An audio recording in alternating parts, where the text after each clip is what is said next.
오늘 창세기 12장 1절로 4절 아브라함의 축복이라고 제목을 정해봤습니다. 여호와께서 아브라함에게 이르시되 너는 너의 친척 고향과 친척과 아버지의 집을 떠나 내가 너에게 보여줄 땅으로 가라. 내가 너 큰 민족을 이루고 너에게 복을 주어 너의 이름을 창대하게 하리니 너는 복이 될지라.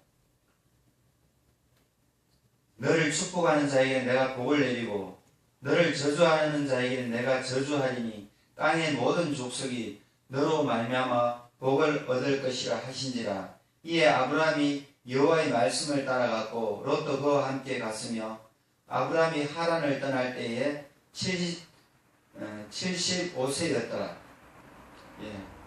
아브라함의 얘기가 창세기 이제 시작되는데 12장에서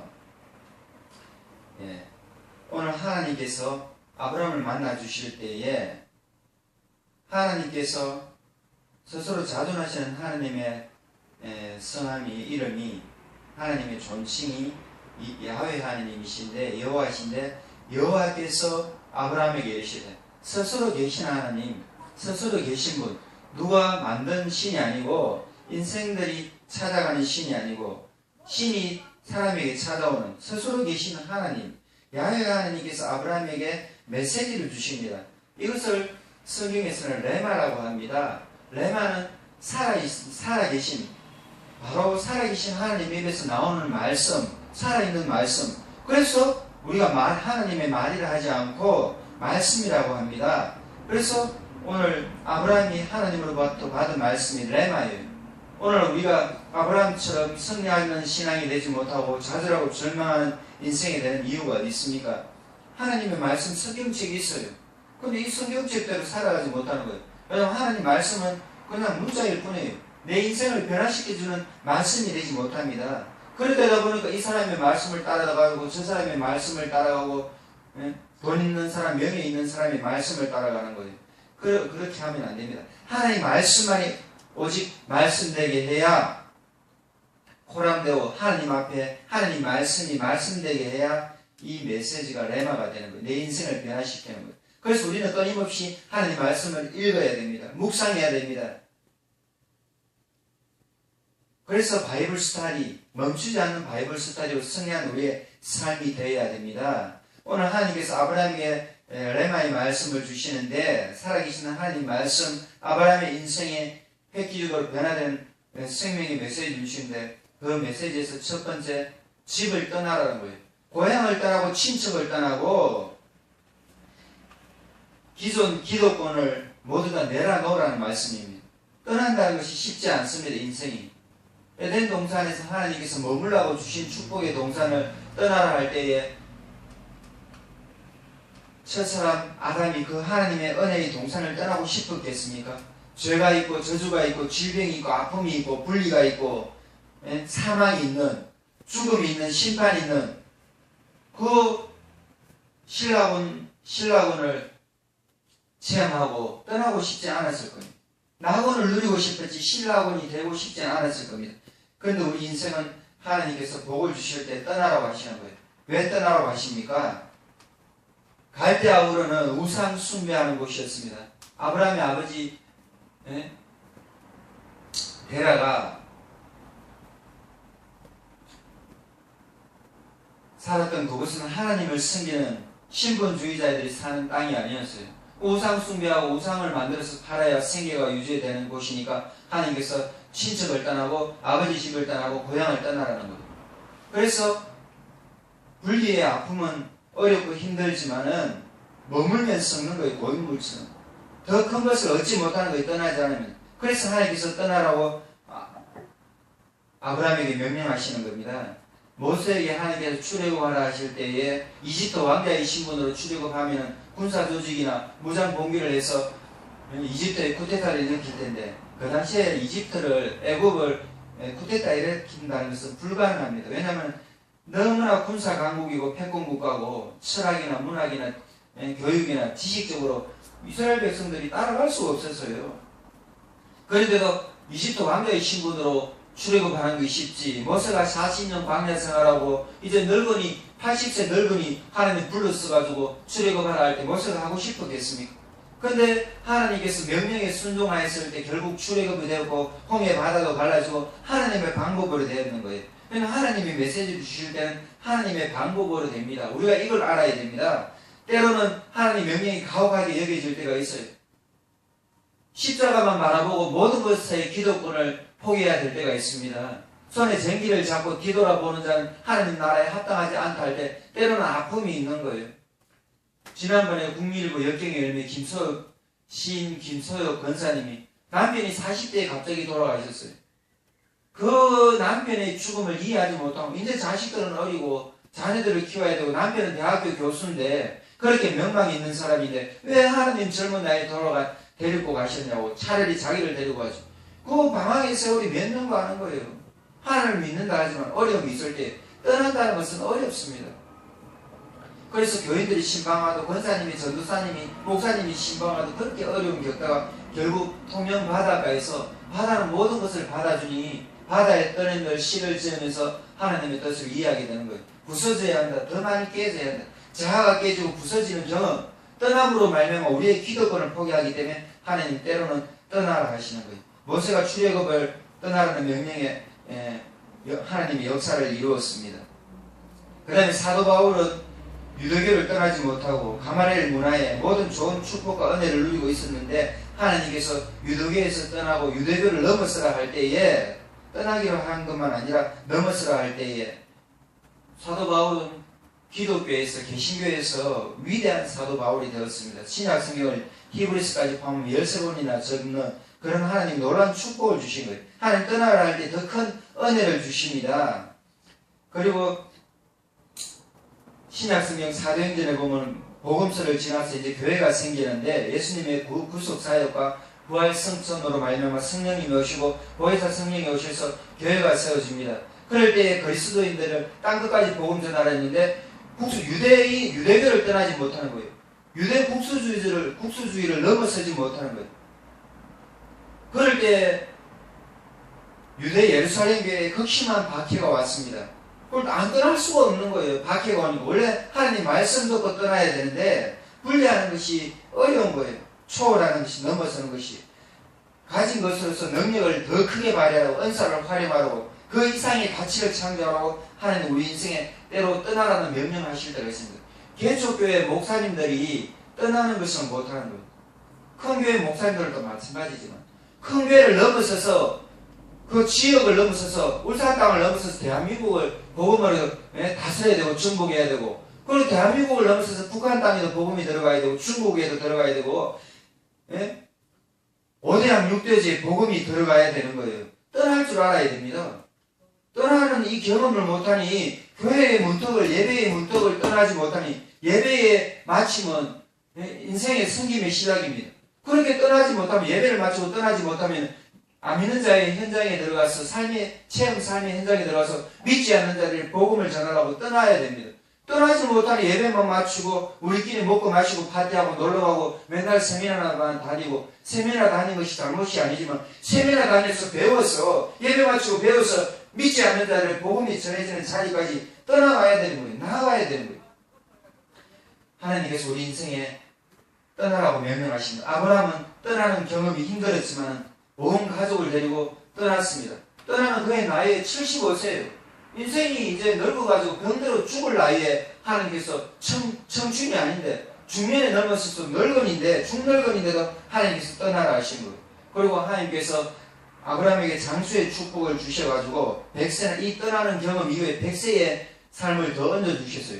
그래서 아브라함이 창세기 25장 7절에 아브라함의 죽음이 나오는데 향년이 175세 인생의 수명이 175세라는 거예요. 하나님께서 모든 축복의 은혜의 때를 더해 주시는 거예요. 아브라함이 75세에 떠나서 100세에 죽으면 25년 사이에 뭐를 합니까? 이룰 수가 없는 거예요. 그런데 하나님께서 모든 아버지 수명도 연장시키는 복을 주셔가지고 떠나라 할 때 아브라함은 떠났을 때 복을 받았습니다. 첫째로 하나님께서 떠나라 하실 때 떠나야 되는 체험이 있어야 됩니다. 두 번째 하나님께서 아브라함에게 떠날 때 복을 약속하신 거예요. 하나님께서 어려운 명령하실 때 그 동전의 양면처럼 복을 명령하십니다. 하나님 우리에게 하지 말라 하실 때 그 뒷면에 놀라운 축복이 있는 거예요. 하나님께서 아브라함에게 너는 너의 고향을 떠나라, 친척을 떠나라, 아버지를 집에 떠나라. 그리고 하나님께서 방향을 제시하는 거예요. 목적지를, 표대를. 그 땅으로 가라. 그 가나안 땅입니다. 그래서 아브라함이 갈대아 우르에서 나와서 오늘 여기 세겜 땅에 들어갑니다. 창세기 12장 6절에 보면 그 다음에 베델 동쪽, 베델 8절에 보면 베델 동쪽 산으로 옮겨 장막을 쳤고 서쪽은 베델이요 동쪽은 아이고 그 다음에 이제 13장 1절에 보면 네게부가 나오고 롯과 함께 네게부 땅으로 가고 쭉 이렇게 계속 아브라함이 떠나는 삶을 살게 되는 거예요. 아브라함이 하나님께서 목적을 정해주셨을 때 목적지가 어디라고 100% 바로 정해주지 않아서 떠나라고 명령하셨지만 그래서 히브리서 기자는 히브리서 11장 믿음의 장에서 아브라함의 삶을 이렇게 기술하고 있습니다. 히브리서 11장 8절 보면 믿음으로 아브라함은 부르심을 받았을 때에 순종하였다고 그러는 거예요. 장래의 유산으로 받을 유업으로 기업으로 받을 땅에 나아갈 때 갈 바를 알지 못하며 나갔을 때 하나님께서 어떤 명령을 주실 때 축복을 주셔야 돼요. 그런데 발자국으로 움직여야 됩니다. 요단 강물을 밟았을 때에 벗개를 메고 밟았을 때에 넘치는 강물이 멈춘 거예요. 얕은 물에 벗개 메고 무릎까지 오고 허리까지 오면 지나갈 수도 있어요. 철철 넘쳐가지고 까는 땅에 발자국을 내디뎌야 되는 거예요. 가라 할 때에 가면 되는 거예요. 그랬을 때 무슨 약속이 있습니까? 복의 근원이 되는 거예요. 아예 이제 개혁 개정판에는 복입니다. 우리 개혁 성경에는 복의 근원 영어로는 blessing이더라고요. 하나님께서 I'll make a bless고 blessing이더라고요. 축복. 복의 근원이 되는데 아예 여기는 뭐 복동이다, 복이다, 복 자체다고 그렇게 이제 번역을 바꾸는 거예요. 개혁 개정판에서는 너는 복이다고. 네가 아예 복이라는 거예요. 복동이라는 거예요. 축복의 근원이라는 거예요. 큰 민족을 이루게 되고 이름을 창대하게 한다. 그레이트 네임. 이름을 그레이트하게 위대하게 만들어준다는 거예요. 이거는 창대하게 하는 영어 성에는 그레이트입니다. 그래서 하나님께서 우리에게 복 주실 때에 큰 민족을 이루고 이름을 창대하게 하신다는데 복의 근원이 되고 복이 되고 잘 된다고 하나님이 약속하였는데 성경 이제 그 이후로 보면 망하는 것만 나와요. 창세기 오늘 12장 1절에서 쭉 보면 잘 된다고 나오는데 10절에 보면은 창세기 오늘 본문 12장 10절에서 그 본문을 지나서 12장 10절 20절에 보면은 아브라함이 이집트에 내려가는 거예요. 하나님께서 복의 근원이 되고 복이 되라고 잘 되라고 해놨는데 하나님 명령 듣고 순종하여 나가는 데에 그 땅에 기근이 들은 거예요. 아니 축복이 와야 되는데 은혜 와야 되는데 환경적으로 잘 되고 교회를 세우면 교회에 부흥되고 많은 성도들이 몰려오고 환경적으로 잘 돼야 되는데 전세는 달새에서 다 까먹어버리고 주인이 쫓겨나가고 기근이 들었단 말입니다. 어려움이 처해졌단 말입니다. 직장생활 하려니까 대학생들 뭐 학자금 대출도 안 되지. 직장생활 하는 게 어려워지는 거예요. 취업도 안 되고. 그렇게 기근이 들으니까 다른 방법을 찾는 하나님 명령대로 하나님 앞에 물어봐야 되는데 이집트에 들어가는 거예요. 애굽에. 그러니까 사라가 이쁘니까 사실 60 가까이 됐을 텐데 이쁘다니 그것도 좀 그렇지만 이때는 나이가 사라가 60 넘어도 뭐 60 가까이 됐을 텐데 50세 60세는 됐을 텐데 아리따운 여인이다 하는 거예요. 11절에 보면은. 그래서 이집트 사람들 고관 대작들이 보고 바로 왕에게 데리고 갑니다. 이집트의 애굽의 왕의 이름은 바로입니다. 파라오. 이것은 고유 명칭이에요. 왕에게 주어지는 명칭 계속 바로예요. 그래서 파라오에게 불려가는 거예요. 아니 하나님 복 주신다고 복의 근원이 된다고 복 덩어리가 되라고 해놨는데 어려움이 오는 거예요. 아니 부인인데 이복누이라고 속여가지고 갔더니만은 목숨을 부지하기 위해서 믿음의 대장군대 초라합니다. 한순간부터 믿음의 영웅이 되는 게 아니에요. 그래서 아브라함이 하나님 큰 민족 이루고 이름을 창대하게 하고 이름을 위대하게 해준다 했는데 고난대학 고생학과가 시작되는 거예요. 그런데 하나님께서 이 고난대학 고생학과를 통과해야 단련받고 연단받아야 자격증이 생기는 거예요. 그래서 더 언약을 굳건하게 할 수 있기 위해서 하나님께서 때로는 훈련을 하십니다. 그래서 너무나 어려움을 겪었어요. 그런데 이 고비를 넘기고 하나님 은혜로 고비를 넘긴 거예요. 사람의 힘으로 완전히 다 인생의 문제가 해결되지 않는다는 것을 보여주는 거예요. 그 다음에 13장에 보면은 1절에서 13절에 보면 롯과의 불화가 생깁니다. 바로 왕으로부터 전리품을 얻듯이 많은 물질의 복을 받았어요. 그래서 전리품을 얻듯이 비록 수치지만은 사라가 자기 부인이라고 고백했을 때 물질을 주고 보내는 거예요. 낙타도 주고 양도 주고. 그래서 나왔는데 소도 노비도 암수 나귀도 없고 12장 16절에 보면 그 13장에 보면은 이제 물질의 축복을 받아가지고 어려움 한 곡이 넘겨두면 또 어려움이 오는 거예요. 산 넘어 산인 거라.